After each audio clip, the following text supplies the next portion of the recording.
Chers amis, auditeurs de Radio Fidélité, quelle joie de vous retrouver pour partager ce culte avec vous. Que la grâce de notre Seigneur Jésus-Christ, l'amour de Dieu notre Père et la communion du Saint-Esprit soient avec vous tous. Amen. Bienvenue à vous qui êtes familiers des cultes à la radio, mais peut-être suivez-vous ce temps de prière à la radio pour la première fois. C'est ici un temps de prière pour tous et vous y êtes les bienvenus. Tournons-nous vers Dieu. Béni sois-tu, Seigneur, de nous rassembler aujourd'hui, chrétiens de diverses églises, pour témoigner de l'amour que tu nous portes. Merci d'être là, parmi nous, et présent dans chacune de nos vies. Merci de nous appeler à te servir là où nous sommes chacun, avec ses différences, avec ses talents et ses capacités. Nous avons certainement beaucoup de merci à te dire pour ton aide, pour tes grâces reçues, même si nous ne les voyons pas toujours. Nous te prions de nous faire la joie de goûter ta présence dans notre quotidien, même dans des moments quelquefois plus difficiles. Amen.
Vertraue ich und fürchte mich nicht.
Le Seigneur nous invite à nous laisser visiter par sa miséricorde. Pour nous préparer, je vous propose d'écouter une histoire. Il était une fois un garçon qui avait sale caractère, un sachet de clous, et lui dit d'en planter un dans la jolie barrière blanche du jardin chaque fois qu'il perdrait patience ou se disputerait avec quelqu'un. Le premier jour, il en planta 37 dans la barrière. Les semaines suivantes, il apprit à se contrôler. Le nombre de clous plantés dans la clôture diminua jour après jour. Il avait découvert que c'était plus facile de se contrôler que de planter des clous. Finalement, arriva le jour où le garçon ne planta plus aucun clou dans la barrière. Alors il alla voir son père et lui dit « Papa, papa, aujourd'hui je n'ai pas planté de clous. » Son père lui dit alors d'enlever un clou de la barrière pour chaque jour où il n'aurait pas perdu patience. Les jours passèrent, les semaines, et finalement le garçon put dire à son père un jour qu'il avait enlevé tous les clous de la barrière. Le père conduisit son fils devant la barrière et lui dit « Mon fils, tu t'es bien comporté, mais regarde tous les trous qu'il y a maintenant dans la barrière. Elle ne sera jamais plus comme avant. Tu vois, lorsque tu te disputes avec quelqu'un et que tu lui dis quelque chose de méchant, tu lui laisses une blessure comme celle-là. Avec ta langue, tu peux planter un couteau dans une personne et après, en t'excusant, penser le lui retirer, mais il y aura toujours une blessure. Peu importe combien de fois tu t'excuseras, la blessure restera. Une blessure verbale fait aussi mal qu'une blessure physique. Chers amis auditeurs, je vous invite à prier. Seigneur, pardon pour les blessures que nous infligeons quelquefois à travers nos attitudes, nos paroles, quelquefois même à travers des actes. Nous réalisons que même si nous regrettons, même si nous demandons pardon, il reste des blessures.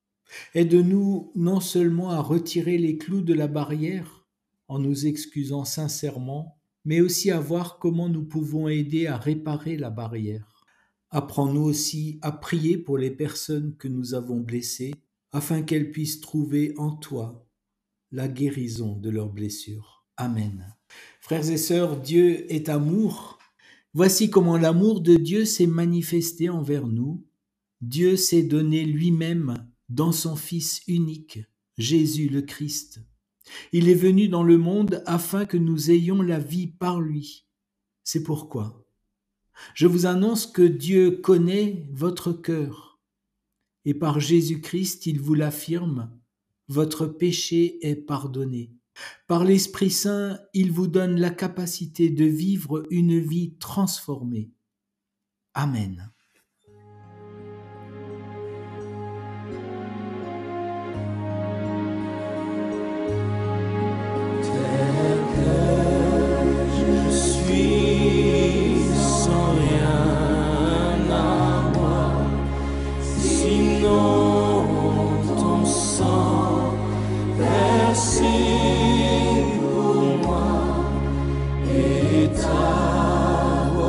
Qui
Je vous invite à prier avant de partager les textes sur lesquels portera notre méditation. Seigneur, nous nous remettons à toi parce que nous croyons que c'est toi qui viens nous parler à travers ces textes de la Bible. Viens par ton Esprit Saint ouvrir nos cœurs, notre intelligence, pour les recevoir comme une parole de vie. Amen. Et nous lisons d'abord dans Luc 6, les versets 27 à 38. C'est Jésus qui parle. « Mais je vous dis, à vous qui m'écoutez, aimez vos ennemis, faites du bien à ceux qui vous détestent, bénissez ceux qui vous maudissent, priez pour ceux qui vous maltraitent. Si quelqu'un te frappe sur une joue, présente-lui aussi l'autre. Si quelqu'un prend ton manteau, ne l'empêche pas de prendre encore ta chemise. Donne à toute personne qui t'adresse une demande, et ne réclame pas ton bien à celui qui s'en empare. Ce que vous voulez que les hommes fassent pour vous, faites-le vous aussi de même pour eux. Si vous aimez ceux qui vous aiment, quelle reconnaissance en avez-vous ? En effet, les pécheurs aussi aiment ceux qui les aiment. Si vous faites du bien à ceux qui vous font du bien, quelle estime en avez-vous ? En effet, les pécheurs aussi agissent de même. Et si vous prêtez à ceux dont vous espérez recevoir en retour, quel gré vous en sait-on ? En effet, les pécheurs aussi prêtent aux pécheurs afin de recevoir l'équivalent. Mais vous aimez vos ennemis, faites du bien et prêtez sans rien espérer en retour. Votre récompense sera grande et vous serez fils du Très-Haut, car il est bon pour les ingrats et pour les méchants. Soyez donc pleins de compassion, tout comme votre Père aussi est plein de compassion. Ne jugez pas et vous ne serez pas jugés. Ne condamnez pas et vous ne serez pas condamnés. Pardonnez et vous serez pardonnés. Donnez et on vous donnera. On versera dans un pan de votre vêtement une bonne mesure, tassée, secouée et qui déborde, car on utilisera pour vous la même mesure que celle dont vous vous serez servis. Et dans la première lettre aux Corinthiens, au chapitre 15, les versets 45 à 49. S'il y a un corps naturel, il y a aussi un corps spirituel. C'est pourquoi il est écrit « Le premier homme, Adam, devint un être vivant. Le dernier Adam est un esprit qui communique la vie. Mais ce n'est pas le spirituel qui vient en premier, c'est le naturel. Ce qui est spirituel vient ensuite. Le premier homme tiré de la terre est fait de poussière. Le second homme, le Seigneur, est venu du ciel. Tel est l'homme terrestre, tels sont aussi les hommes terrestres. Et tel est l'homme céleste, tels seront aussi les hommes célestes. Et de même que nous avons porté l'image de l'homme fait de poussière, nous porterons aussi l'image de celui qui est venu du ciel. Seigneur, ta parole est vérité. Inspire-nous par ta vérité. Je lisais ce texte de Luc 6 le lendemain où M. Vance est venu parler aux Européens et où M. Trump a lâché officiellement Volodymyr Zelensky en disant qu'il n'était plus légitime comme président de l'Ukraine. Et je lisais donc « Aimez vos ennemis. Si on te frappe sur une joue, tends aussi l'autre. » Ah, je peux vous dire que ça m'a fait un choc. Alors que tout le monde n'a qu'un mot à la bouche, réarmement, ou encore si tu veux la paix, prépare la guerre. Comment donc nous comporter en tant que croyants ? Et je suis revenu au texte de Paul aux Corinthiens, et j'ai réalisé que Paul présentait ces deux catégories, le naturel, le spirituel, la poussière et le céleste. En commencement, l'être humain était poussière, puis dans le royaume de Dieu, dans la résurrection du Christ, l'homme est céleste. Sur terre, sa vie est marquée par la poussière, et Paul appelle à assumer cette poussière pour nous laisser gagner par la lumière ou par cette vie céleste ou spirituelle. Alors je voudrais d'abord dire que la poussière a deux aspects. Le premier aspect de la poussière, c'est nos limites humaines légitimes. Nous avons besoin de nous nourrir, de dormir, nous avons besoin de sécurité, de vie sociale, d'amour. Et puis il y a une deuxième dimension de cette poussière qui est le péché. Alors si nous avons la foi, qu'en est-il du péché et de nos limites humaines ? Soyons clairs, on a beau être croyant, nos limites humaines font partie de notre condition de la vie sur la terre. et nous porterons ces limites humaines, nos besoins fondamentaux, tant que nous vivrons. Par contre, le péché, en principe, est arraché de nous. Nous sommes arrachés au péché, à l'esclavage du péché, par le baptême, par Jésus-Christ. Charles Péguy disait à ce propos, « Il n'y a pas trop de toute une vie pour que l'eau du baptême qui a été versée sur notre tête descende jusqu'à nos pieds. » Une manière de dire que, même si nous sommes fondamentalement, véritablement libres au péché, par le baptême, par le Christ, cela reste un chemin, un processus. Cela va prendre du temps et cela ne va pas se faire d'un coup comme ça. C'est aussi toute notre vie que nous aurons à avancer pour que cette liberté s'incarne dans notre existence. Homme naturel et homme spirituel, le croyant vit sous deux régimes à la fois. Le régime du corps naturel, qui nous appelle à habiter notre poussière, et le régime de l'homme nouveau, régénéré par Christ, l'être spirituel. Et lorsque nous lisons l'exigence de la parole de Jésus dans Luc 6, bien sûr, il nous ramène directement au régime de l'homme spirituel. Aimez vos ennemis, si on vous frappe sur une joue, tendez aussi l'autre. Les paroles de Jésus nourrissent l'être nouveau. Elles le font grandir, bien sûr à condition de les mettre en pratique. Aimez vos ennemis, faites du bien à ceux qui vous détestent, bénissez ceux qui vous maudissent. Il y a une contradiction dans les termes. Si c'est mon ennemi, je ne l'aime pas. Et si je l'aime, ce n'est plus mon ennemi. Alors pour contourner cette contradiction, nous devons changer notre compréhension de l'amour. Aimer, ce n'est pas avoir un élan de sympathie, car on n'a pas de sympathie pour nos ennemis.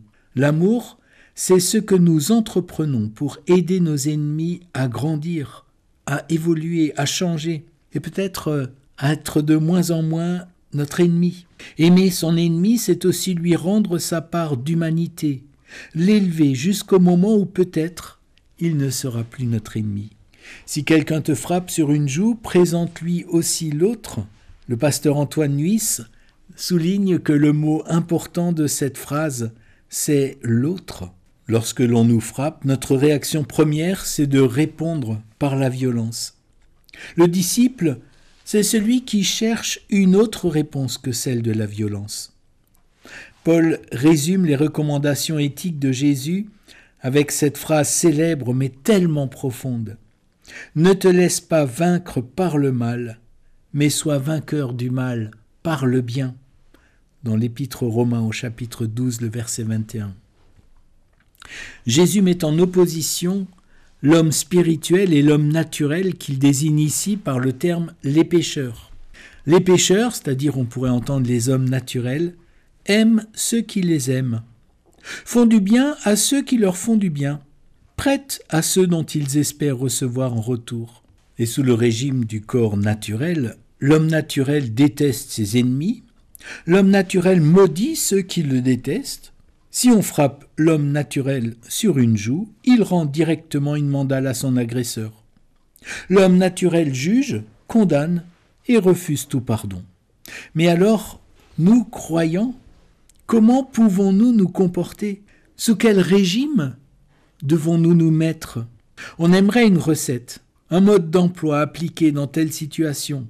En vérité, ce sont les sectes et les commerçants peu scrupuleux qui proposent des recettes ou des solutions miracles. Goethe écrivait « Ce que les gens craignent le plus, c'est la raison. Les gens devraient redouter la bêtise, s'ils savaient à quel point elle est redoutable. Mais la raison est source d'inconfort. Oui, c'est inconfortable de vivre sous ces deux régimes. L'homme naturel, la poussière avec ses limites et aussi le péché, et l'homme spirituel, cet être régénéré par le Christ. Paul nous dit que nous dépendons des deux. Et je voudrais donner quelques exemples pour l'illustrer. Le pasteur Dietrich Bonhoeffer était fondamentalement pacifiste. Il s'est opposé à la politique de Adolf Hitler, mais a longtemps résisté à accepter d'user de violence pour cela. Il a fini par, non pas participer à l'attentat contre Hitler dans la tanière du loup, mais à accepter que cet attentat puisse avoir lieu. Il se disait que Hitler, c'est comme un fou au volant de sa voiture qui descend une route bondée de passants en roulant comme un fou et en renversant beaucoup de piétons. Et qu'il y avait une responsabilité à arrêter ce fou à son volant, même en usant de violence. Plus proche de nous, Arnaud Beltrame, gendarme, qui est mort égorgé en mars 2018, après s'être volontairement substitué à un otage dans une attaque terroriste au Super U de Trèbes.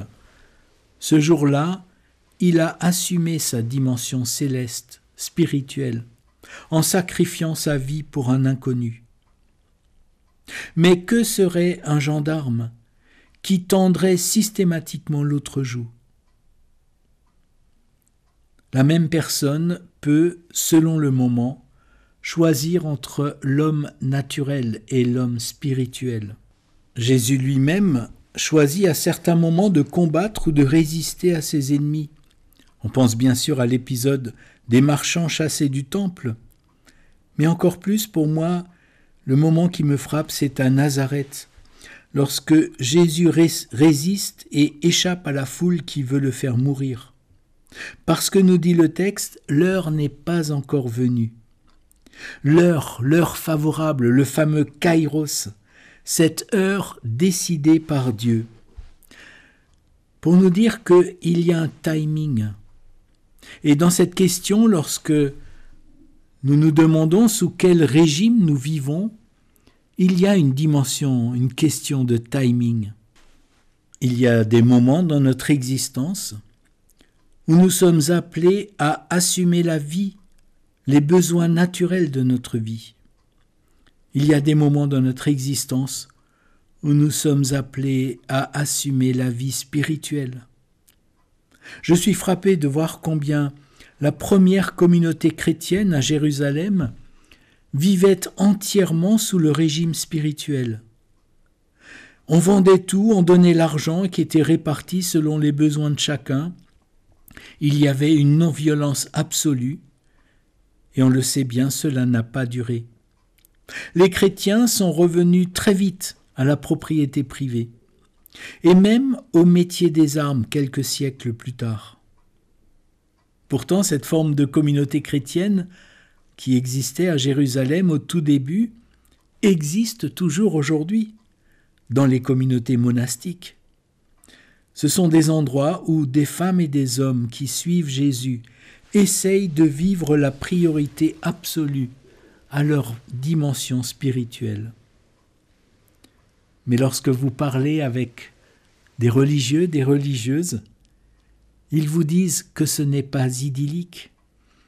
Une religieuse me confiait un jour que elle-même était reprise par des jalousies, ne serait-ce quelquefois que pour une savonnette qu'une de ses sœurs avait reçue et qui sentait meilleure que celle qu'elle avait elle-même.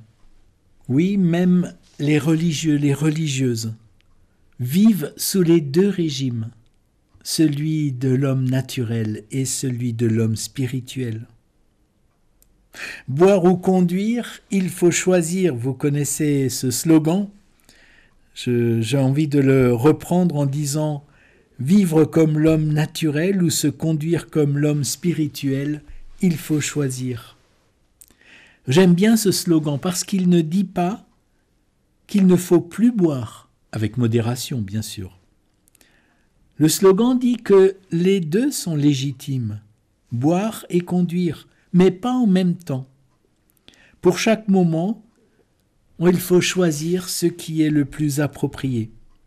Ce choix est permanent et souvent crucifiant. Il n'y a pas de truc ou de recette à appliquer dans telle ou telle situation. C'est une question de conscience. Et la conscience nous renvoie toujours à l'Esprit Saint. Choisir entre bien et mal, ce n'est pas choisir entre l'homme naturel et l'homme spirituel, mais assumer cette tension qui existe en chacun de nous et apprendre à nous mettre à l'écoute de l'Esprit Saint pour discerner ce qui est juste dans telle ou telle situation où nous sommes. Je vous invite à prier.